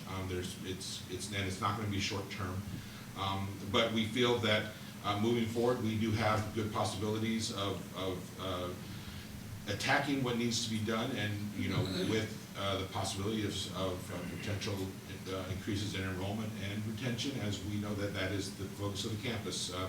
We hope things can change. One of the things that might have to happen this year, because enrollment isn't going to be something that's instantaneous, for this next fiscal year, the current one, we may have to look at a mid-year reallocation, as it were, just to make sure that we have what we need to get through the end of the year. But as it's going to be something that needs to be looked at quite heavily, and to that degree, I'm doing a slight retrenchment in my own office in terms of my staff and some of the responsibilities that I'm asking of them, and hopefully that will it'll take some of the responsibilities directly off me, because I've taken on a lot of them because I felt I had to. But I think I have the talent that they're going to be looking at some things that I don't necessarily have the time to do, which I think will benefit the campus. So then we have purchasing payables, and we have a few things that have changed there. Susie Cobb is our new lead in the area as purchasing and payable coordinator. She also last year received her certified purchasing professional certification, which was very helpful. And again, there's a new budget review committee that is looking at the plethora of requests that come to the campus. There's a lot of things that come to campus that need to be purchased, and it's quite eye-opening, even for me, who has done this for a while. There's a lot of things that come through. With environmental health and safety, we have a new director, Eric Thompson, another Eric. Is that in the job description somewhere? No, it was not, but we're very happy that he's here. He comes to us from SUNY Pulse. He has a tremendous amount of education and certification backgrounds that I think will fit very well with the department and very well with the issues that we have on campus regarding some of the renovations of buildings and some of the things that are being taken place. So we're happy that he's here. And then with physical plant, as always, there is always a lot of things going on. No matter what the enrollment is, our footprint remains the same, and it sometimes even grows with additional with child care center and things of that nature. So Andy Martin has got some challenges in trying to maintain what we have and make it as nice as possible. And even though I supervise him, I certainly don't envy his responsibilities, because those are great challenges. But we have quite a few projects going on, as we all know, and we continue to work on the financial, the facilities master plan with SUNY, and that is in itself is quite an engaging process. All the updates to the different areas, Barrington, Crane project, ramping up speed, so he has his hands full. To take some of that off, we actually have recently hired an energy manager and sustainability coordinator, who I hope and feel will do a tremendous job in terms of helping the campus to receive some rebates, finding new ways for energy management, which is absolutely important. And I think there's some things that we are doing with some faculty. I think there's a sustainability group on campus that will be working with Andy and with the new coordinator to try and find ways to do things a little differently than we've done in the past on campus, which I think is very, very important. It's important that we get not only staff, but faculty and students engaged in some of our sustainability efforts. So with that, I would stand for any questions. Just one quick question, back on the budgeting for next year. Mm-hmm. Does the slight increase in tuition revenue offset the possible decrease in enrollment revenue? Actually, it does, and the real change for us, even though from an enrollment perspective we're down a little bit in first time in undergrad, we had more graduates, and their tuition is higher. So because the graduates enrollment actually beat the goal, we will have a slight cushion on their tuition. So yes, there is enough to offset that. We didn't actually predict that, so if we meet all the enrollment goals that we had predicted, we'll have probably a slight increase in tuition revenue, which is positive. Okay, good, thank you. What's the name of the sustainability coordinator? What's his name? Yeah. His first name's Nathan. I should know his last name, but Nathan Carr. Yeah, I just call him Nathan. Carr? Carr, C-A-R-R. Thank you. Yeah. And he is on the 5th floor. Of the physical plant projects, et cetera, that are listed here, it's my understanding that in the past, new capital projects were funded primarily by the system. That's correct. All right. Of these, what's the mix, if any, with regard to what you might call scheduled maintenance? We usually have between $300,000 and $400,000 that is what we, for the minor projects.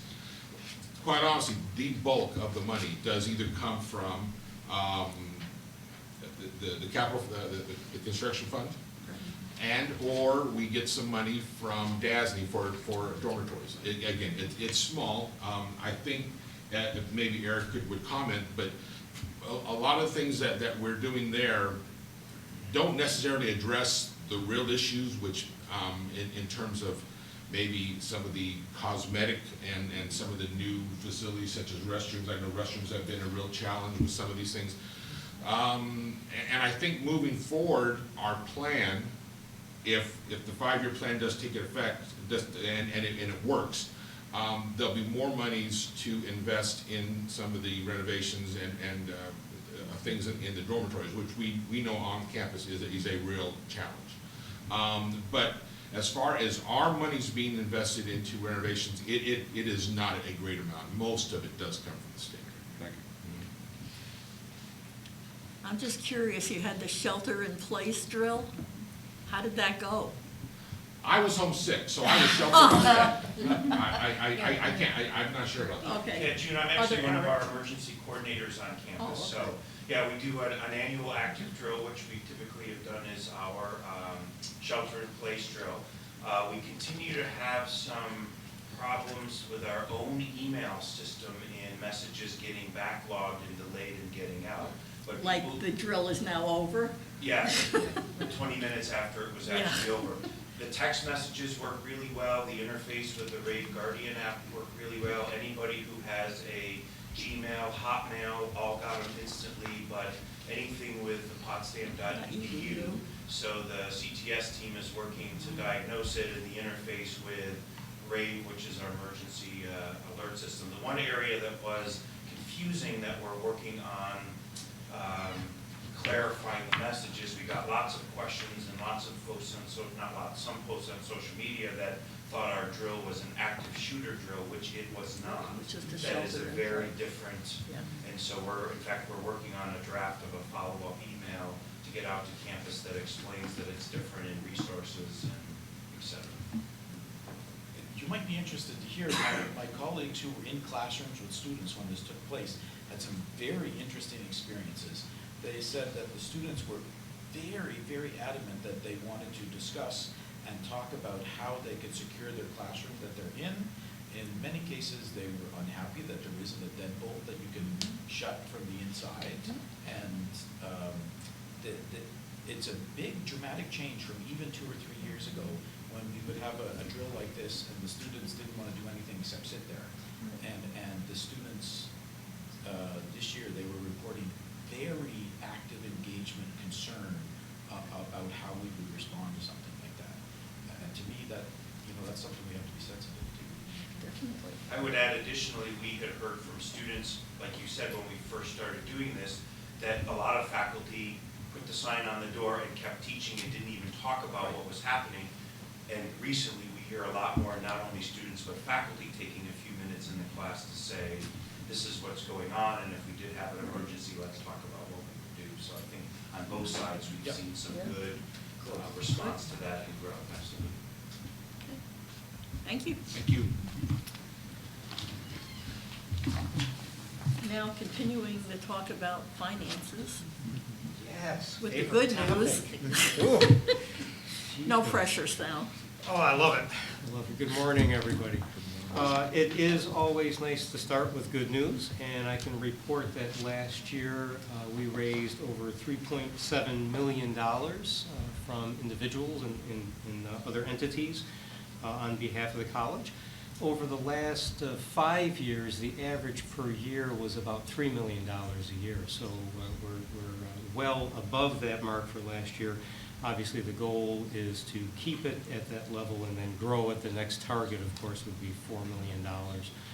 So we're looking to be doing that. Very, very encouraging for us. And of course, the funds, we had About 1.2 million went to endowment. Other dollars were unrestricted, about $800,000 for unrestricted use, and then other monies to various programs on the campus. So very exciting for us, very encouraging for what we're doing. In the interest of time, I'm gonna just do a little spot checking here.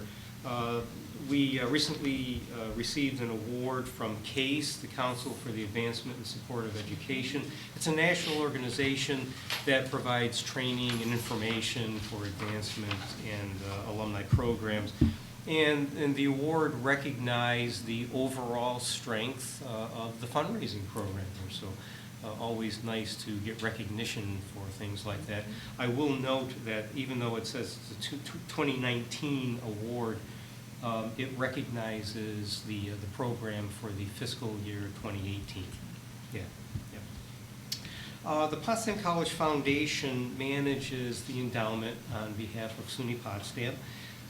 The endowment, of course, grows because of investment return and all of the gifts that individuals make to the endowed fund. Over the years, we've accumulated hundreds and hundreds of endowed accounts from individuals that have made gifts. And as I mentioned in the report, the minimum to create an endowed fund is $25,000. Most of these funds are named in honor of the family or loved ones, etc. And then the use of the funds can be restricted, many of them for scholarship support, others to various programs. It's a very popular way for folks to create a legacy at the college and provide what I like to call eternal support. Each year, the foundation determines a percentage of payout that will come off the endowment for use by the college. This most recent year, the foundation determined a payout of 4.5%. In a simplified version, that's applied to the value of the endowment. And for use this year, the foundation turned over to the college $1.4 million for various programs here. To make a little connection, we raised over $3.7 million, and then if you consider these additional funds through the good work of the foundation, another 1.4, that's over $5 million that's coming to the college for educational purposes, and I think we're all very proud of that. And so proud, in fact, that I wanted to include a little chart here to show the growth of the endowment over the last 10 years. It's really great. 10 years ago, the endowment was at $15 million, and just this year we are over $36 million. Endowment is invested with different goals than maybe your IRA or other kinds of funds. This is not looking forward for the next 20 years. This is looking forward for the next 100 years. And so it's a very, very particular process and needs great care. So here again, very, very proud of what the foundation is doing with this endowment and the benefit that it provides to the college each year. In terms of the upcoming campaign, we are continuing preparations for that. It's a multi-year process to get ready for a comprehensive campaign. So we are reallocating resources in the advancement area, and now, especially in the midst of determining some of the, I'll say, electronic resources that we need, the technology upgrades that we have to be prepared for what's coming. Our timeline still is to enter the quiet phase in 2022. That's, as it says, that's where we have many quiet conversations with donors and prospects. To prepare us to enter into the public phase, we're projecting for 2024. That's where we have all the marketing and the big announcements, and it goes out and invites everyone to participate in the campaign. Do not yet have a goal in mind. The last campaign ended at $32.5 million. We will be somewhere north of that number for sure, but we still have a lot of work to do before we come up with some specifics on that. And finally, I'll just mention a new person in our area, Alyssa Haller, class of 2012, joined us in September. We stole her from my previous institution. She was in the alumni office over there. I'd like to say they don't harbor any bad feelings, but we'll find out next time I cross the river and enter into the green and gold territory. But Alyssa is going to be in the stewardship area, and one of her primary responsibilities is managing from the advancement area, the stewardship of scholarships. That's going to be a prime responsibility for her. So that's it for me. Questions? Great. Okay, thank you very much. Thank you. Eric D. The first Eric. Not the second or the third. Actually, we Alphabetically. have. The longest tenured Eric. That's true, yes. And actually, we have a fourth Eric. We have a new state police liaison for sexual violence on college campuses, but he spells his name with a K, so. So that doesn't count. Well, it's different. Anyways, thank you for, as always, the opportunity to be here. The report that's in your packet is our sort of annual report for student affairs from last year. I won't really touch on much of that since we're 4 weeks into the new semester already. We had a tremendously smooth opening in all of our areas. The staff and team did a great job with opening of our residence halls, our opening weekend activities. We had lots of great attendance at those. Our fall sports are also off to a good start. I can particularly highlight our women's volleyball team, which had their SUNY opener sweeping Plattsburgh 3-0. So that's an exciting start for them and for all of our teams. Our counseling center and student health staff, despite the fact we have fewer students, remain very busy with lots of student appointments. In particular, our counseling center has been active, especially with working with our students in mental health. I want to highlight a couple of things in that area. One is that we were selected in SUNY's continuing pilot program for telecounseling and telepsychiatry, which is a partnership that SUNY has with SUNY Upstate. And so our students can after they're screened, get very quick and timely appointments through Skyping and other means like that to have online but face-to-face appointments with a psychiatrist in Upstate. We have 2 students that are doing that already and 1 that's doing telecounseling, so that's been a nice addition. Just before students came back, we sent an email to all of them inviting to participate in a free depression screening. It was partially funded by the Kindle Foundation, which is a family associated with the college whose son about 10 years ago unfortunately was a successful suicide, and they've been very generous in funding initiatives including this. We've had to date about 250 students that have responded to that depression screening, and Gina, who is our director, sends personal responses to every student depending on how they fall on the scale with resources and information, and again another great resource. Tomorrow is also our annual suicide awareness walk. Again, the Kimball Foundation is involved in that. We have over 200 people registered to walk and participate if anybody's around. The registration is between 10 and noon. We'll have some short presentations around noon and then the walk to follow if you can join us.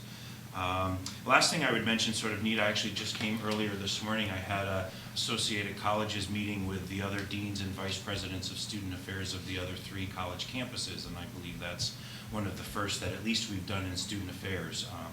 St. Lawrence has a new vice president in particular that spurred that, and so we had a nice meeting and opened some really good lines of communications to collaborate amongst the colleges up here in regards to our students and what's happening on campuses, and so that was really positive. So I'll be happy to take any questions if anybody has any.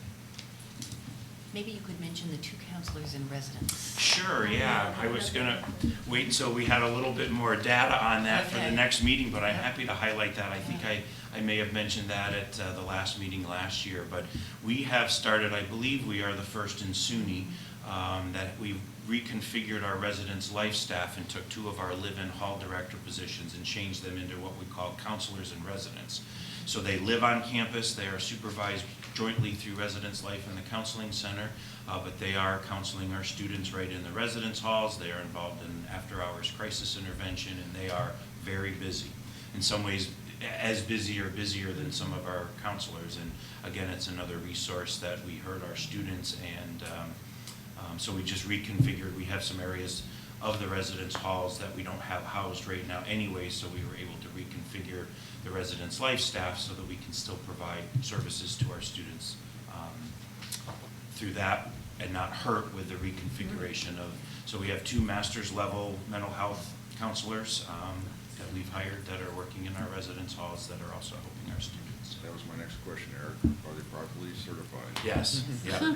Yeah, I mean, as they come out of their degree programs, they have certain numbers of hours they have to do, and then they'll sit for their licensing. Actually, one has his license already. Gina is a licensed supervisor, so she can certify their hours. Absolutely, yes. Great. Okay, thank you. Thank you. And last but not least, Bernadette. Good morning, everyone. In addition to the report that I submitted, I just have a few highlights that I would like to share. One is that we received the campus climate survey result. The survey was administered back in February and March. We received the results over sometime in July, and about 35% employees and about 12% students actually took the survey. The Diversity, Equity, and Inclusion Assessment Committee is meeting next week to review the results and to develop presentations that will actually facilitate across campus throughout the semester. Bias Incident Response Team, the new members that have been appointed to the team, and they're currently receiving the appointment letters to start as soon as next week. We've received a couple of anonymous reports already, but we're currently working on those as well. I've been facilitating some training sessions with the Administrative Services Unit staff. I did a couple in August, and I will be doing more with those who are not able to attend those sessions. And the division staff are currently facilitating a number of training sessions for the social justice badge that was developed in collaboration with Campus Life, and they're going pretty well. After the convocation ceremony in August, there was a picnic, and over 80 new students actually signed up to be part of the Potsdam Diversity Ambassadors and Mentors Freedom Program. They are currently being assigned mentors, and the team is actually reaching out to see who else, those who are interested, and if they're interested in having mentors in the program, and they're currently assigning those. They're also assigning the mentors and ambassadors to the graduate assistants for them to continue to work. And this is one of the PDM program, this one. Mentor. Yes. A while back, I had talked about the Ombuds program, an alternative process for an informal process for campus to address a number of different issues. The team members have attended. They've taken part in 4 webinars that are organized by the International Ombuds Association. The last one was on the 12th. I will be meeting with the group next week for a face-to-face facilitation process, and the goal is to roll that out to the campus community this fall. I'll be doing a number of presentations to answer about what questions about what exactly this is and how it's different from other formal processes on campus. And last, a couple of days ago, so Wednesday, the Diversity and Inclusion Action Coalition DIAC and Steering Committee met to review everything that they did last year and what they plan to do this year in line with the DEI strategic plans. And so I'm excited with some of the new initiatives that they are coming up with for the 2019-2020 academic year. Questions for Bernadette? Always busy. Thank you. Thank you. Do we have any old business to come before the council? Do we have any new business? Do we have a motion to adjourn? Second. All right, all those in favor? Aye. All those opposed have to stay here. The motion is carried. See you November 8th, if not sooner. Bernadette, we're going over to the climate, global climate chart. Yeah, me too. Okay, good. I was gonna say, don't go without me. No, don't go without me. All right, thank you, everybody. You're welcome.